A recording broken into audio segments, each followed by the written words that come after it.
Hello, hi guys! Magandang hapon sa inyong lahat. This is Shirley Rodriguez from my channel, a faith healer, also mata reader. So ngayong hapon na to, tignan natin na nagsasabihin sa iyo ng ating mga gabay. So this is a weekly gabay for the month of April 10 hanggang April 16 for the sign of Scorpio. So Scorpio, welcome to my channel. Ano kayang messages, advices ng spirit guides ang ating masasagap for today's video? Kanino kayang energy o kaganapan sa buhay ng mga Scorpio ang ating mahagilap? So guys, this reading is a general reading lamang, hindi lahat makaka-resonate. Kung hindi lamang po makaka-relate sa inyo, and comment down below kung kaninong energy ang ating nasagap. And of course, don't forget to like and subscribe my channel and hit the notification bell for more videos update. Kasi maraming salamat po sa mga walang sawang pagsuporta sa aking channel, lalo na yung hindi nag-i-skip ng ads. Naway pagpalain kayo ng Diyos at may kapal, siksik-liglig na gumapaw na biyayang manabalik sa inyo. So let's see what is the messages, advices ng spirit guys. So let's see what is the messages for you ng ating mga gabay. Angel Spirit messages, give me an information. Ano kaya gusto sabihin sa iyo ng ating mga baraha, no? For today's video. Ano kaya ang eksena or kaganapan sa buhay mo ang ating mahagilap? So, unawain at alamin natin at tuklasin ano kaya ang mensahe ang ating mahagilap. So, there's the Page of Cups. There's an intuition, no? Kumbaga sinasabi dito guys, no? Kumbaga merong parang may mensahe sa iyo ang ating angel spirit, no? Na you need to pay attention. So may mga bagay dito na kailangan makinig ka sa inner voice mo. At the same time, there's a Seven of Swords. So there's a sneakiness, cheating lying on you, no? Maging aware guys, no? Kung mayroon dito nagsisinungaling behind your back, no? Kumbaga kailangan mag-ingat, no?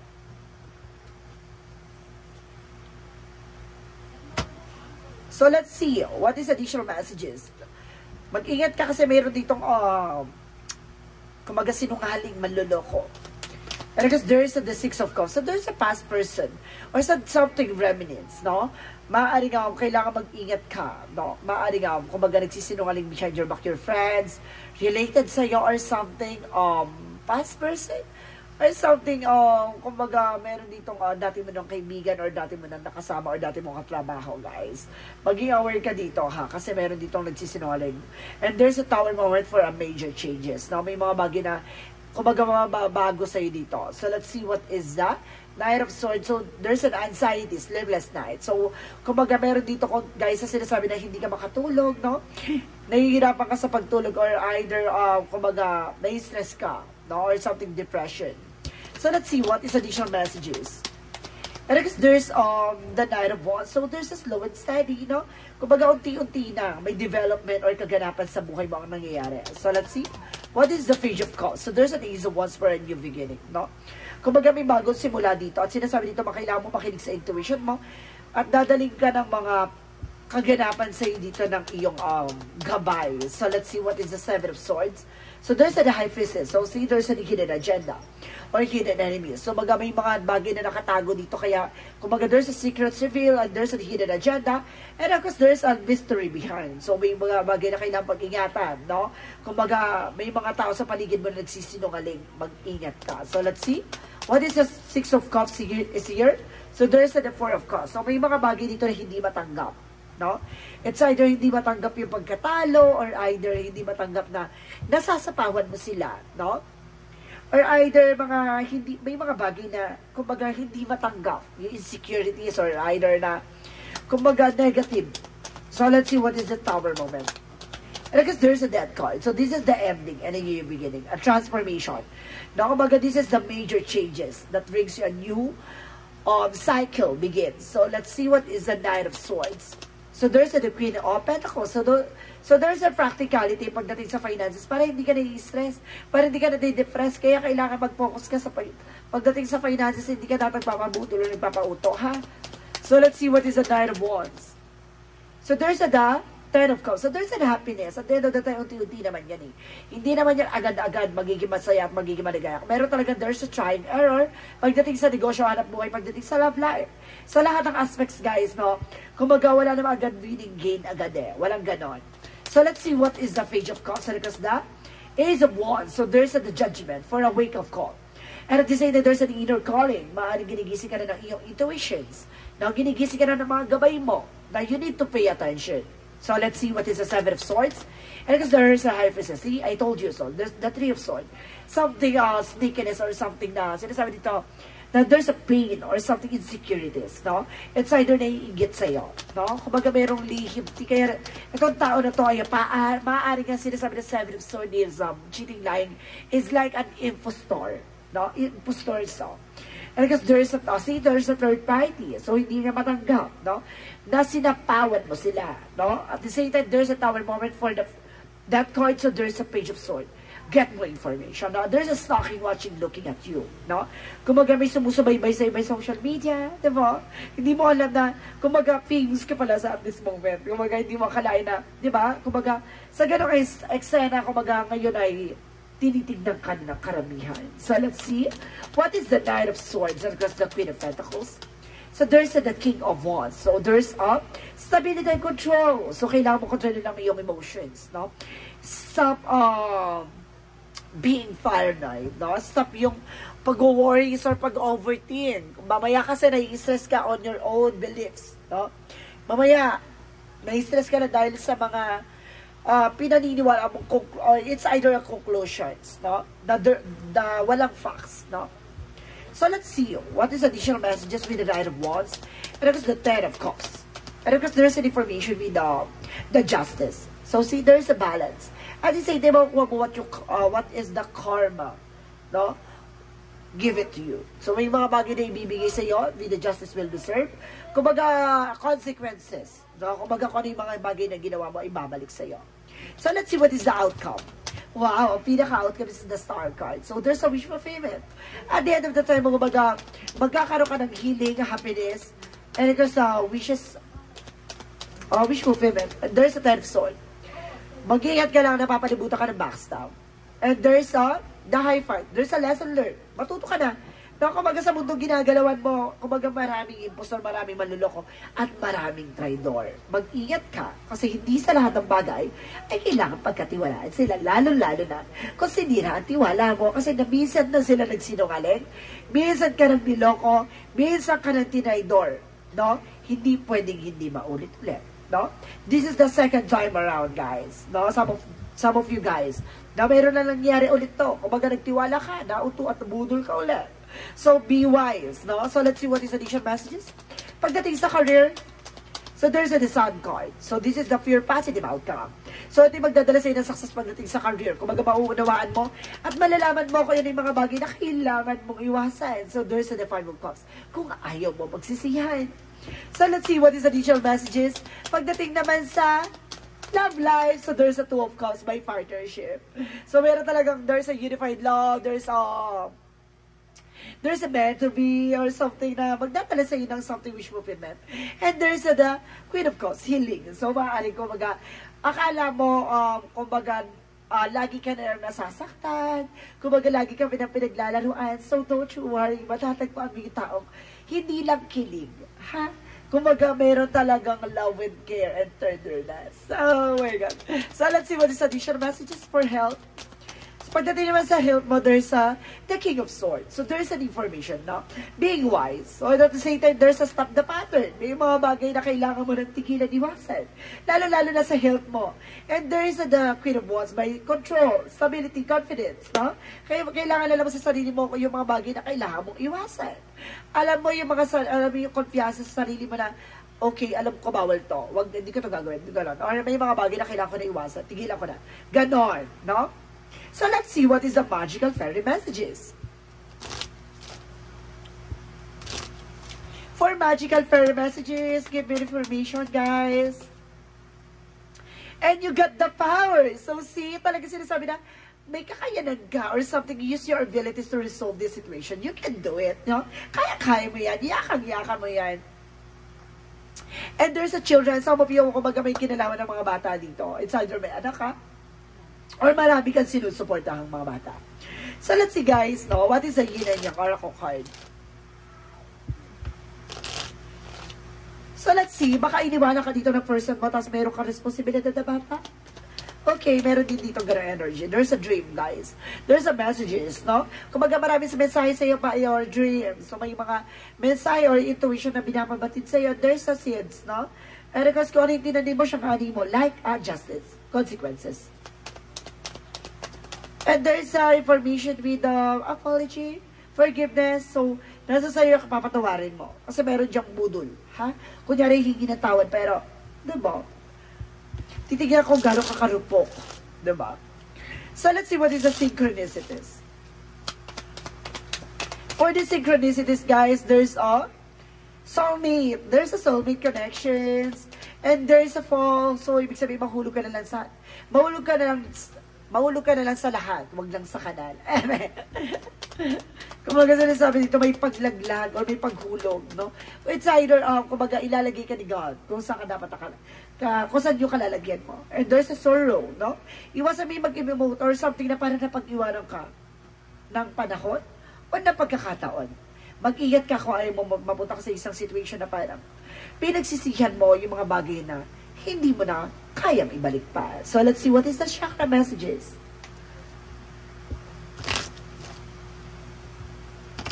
For the chakra messages, guys, let's see.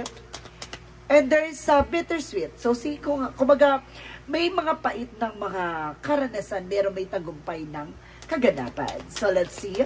And there's a victim. Maaaring biktima ka, no? Ng mga panloloko, panlilinlang, kaguluhan, pagtraidor, paggamit, diba? So, let's see, additional messages. So, there's an information with a completion. No? Huwag mong hayaan mahulian lahat. And there's an information with the joy. Maging masaya ka. No? Kumbaga sa mundo ginagalawan na natin, kumbaga, kung ano naman yung meron ka, basta maging masaya ka, kumbaga ibibigay sa'yo ng buong buo, no? And there is a forgiveness. So, may mga bagay na kailangan mo ipagpatawad din, hindi para sa kanila, para sa sarili mo. Para hindi ka nakakahatak ng negative energy. Para tuloy-tuloy yung biyaya, no? Tuloy-tuloy yung daloy sa eksena mo. So, let's see what is Arcangel Raphael. For Arcangel Raphael, so there is a prayer works, no? Yung pagdarasal mo talagang nag-works yan, no? Talagang tumatalab, no? Tumatalab ang pagdarasal mo sa ating Panginoon, sa ating gabay, sa ating Arcangel Raphael, na hilumin, no? Yung sugat ng nakaraan. O yung mga karanasan na parang bigat na bigat ka na. And there's a laughter is the best medicine. Isa pa to, no? Tulad ng pagiging masaya, pagiging maligaya, maligalig, kumbaga yan na magbibigay sa'yo ng positive outcome and positive result, no? The more na you are being optimistic, no? The more na magiging maganda ang resulta, no? Ng mga kaganapan mo. Iwasan mo hatak ng negative. Minsan may mga nararamdaman tayo sa katawan natin kasi that's because of stress, no? Kumbaga, the more na stress ka, the more kang tatanda ka agad. Kailangan maging no? Masaya ka. Wag naman yung super saya na para kang baliw. No? Hindi naman yung ganun mapunta ka sa ganong sitwasyon. So, let's see what is a Moonsology. And you are good enough. No? Sapat ka na. At the same time, guys, there is a show the world the real you. Ipakita mo sa mundo kung sino ka talaga. Diba? Pakita mo sa kanila, hindi small kanila. O, this is my success. Ganon. The greatest revenge is being successful. At the same time, there's a jump in. So, see, say yes to change. Dapat handa ka sa mga pagbabago. Handa ka dapat na mabago. No, hindi pwede yung natatakot o nangangaba ka. No. Kailangan say yes. Because adventure. Diba? Travel, journey, guys. Diba? So, let's see what is additional messages. And there's a study. Yes, of course. Na kailangan mo matuto. Kailangan mo mapag-aralan. And there's a builder. Doon ka papalakasin at papatibayin yung pagiging tao at ang pundasyon mo para sa mga susunod na eksena or kaganapan, hindi ka kagad mabubuwag at hindi ka kagad matitinag. And there is a children. So see, double clarification. May kinalaman ng mga bata dito. It's either you are single mom, you are single dad, or either may tinutulungan kang person or mga bata. Or may sinusuportahan ka. You have a charity. So let's see what is the Archangel Michael messages. And keep your eyes on your target and tension, no? Panatiliin mo ang iyong wangis or yung nais, no? Na kung saan ba talaga, ano yung intention mo sa buhay mo? Yung makatulong, or makausad, makabangon, makatapos sa mga utang, o makatapos sa mga problema. Or either, guys, makalimot, or makaalis ka na sa sitwasyon na nasaktan ka na minsan. So, this situation is already resolved. Na maaaring ang solusyon na natatapos na. So, maaaring you need to set you free, no? To the next step, no? For a new chapter. So, let's see additional messages. And there's an empathy, no? Kung titignan mo yung both side of situation, no? Iwas namin yung paghahatak ng mga negative. Even sa lighter side of situation, okay.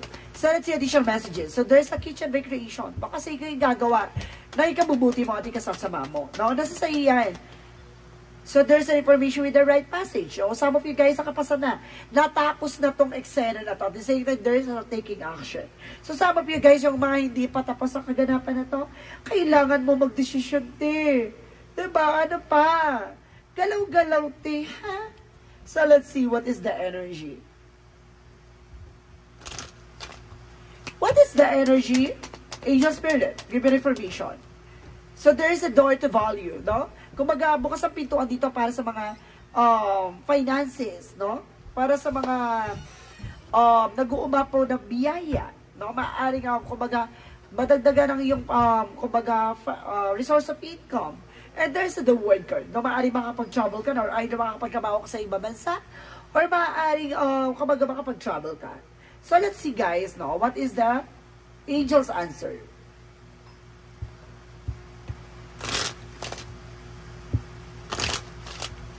What is the angel's answer, guys? So, there's an improving health. No? Nag-improve na ba raw ang health mo? At the same time, there's a remain positive. I told you so. Na kailangan mo maging positibo sa lahat ng eksena, kaganapan sa buhay mo. And there's a compromise. May mga pinangako at may mga pinagkasunduan na kailangan mong tuparin. No? So, let's see what is the romance angel. Romance angels represent what? Passion. No? Gawin mo yung mga bagay na hilig mo or makakapagpasaya sa'yo. And there is a free yourself. No? Kumbaga, kailangan mong pakawalan yung sarili mo or kailangan mo mag-take, it's time to take back of, control of your life. No? So, let's see what is a Jesus-loving quotes. And because there's an information with that, your Heavenly Father know that you have need all of this, no? Alam daw ng ating Panginoon na lahat ng mga bagay na pinagdadasal mo ay kailangan mo. Diba? So, ibig sabihin dito yung pagkakalob sa iyan ayon sa kalooban niya. So, let's see what is the angel's number. Okay. So, there's a 777. Perseverance. Pagtsatsaga. Now, change of perspective. Inner strength, wisdom, and enlightenment. So, sinasabi dito, kailangan mo magtyaga sa kung ano man ang mga pinagkakabalan mo o ginagawa mo. Kasi at the end of the road, kung makikita mo yung kaliwanagan at kaayusan mga kaganapan, basta, huwag kang papatinag, no? Kung stand of your ground, kung kailangan mo tumindig at tumayo sa mga sarili mong mapaan. Kasi wala din yung ibang makakatulong sa'yo kundi ang sarili mo. There is need for a change for a perspective on whatever has taken over you now. If you want to succeed, you need to keep going down the road you're on, reach from the wisdom within, and then you just know that the right next step is, no? Kumbaga, the more ka be humble. No, sa lahat ng ginagawa mo, kailangan pagtiyagaan, kailangan mong matutunan at malaman, no? Yung mga bagay-bagay na dapat mong pakakatandaan sa mga susunod na hakbangin, no? Kumbaga, ipapakita sa iyo yung mga ng ating Panginoon, yung mga susunod na mga gaganap sa iyo at unti-unting pagtupad sa mga pangarap mo. So, let's see what is the messages of life. Messages of life represent what? Oh my goodness. May tumalsik.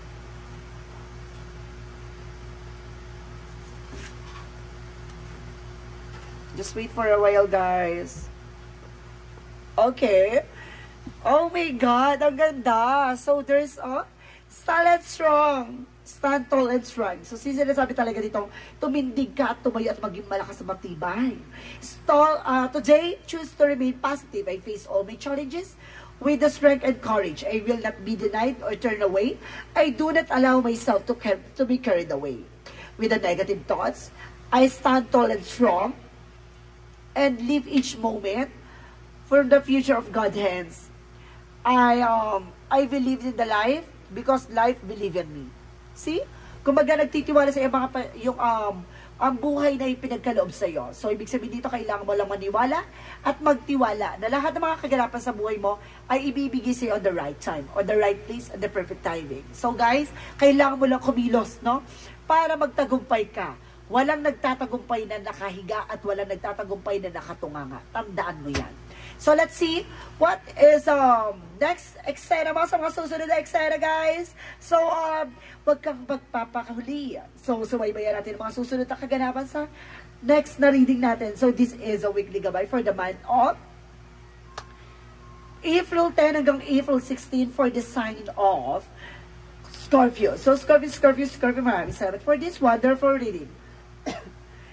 This reading is a general reading lamang, hindi lahat makaka-resonate. Kung hindi lamang pa makaka-relate sa inyo, and comment down below kung kaninong energy ang ating nasagap. Maraming salamat, guys, and see you in the next video. Bye-bye and babush!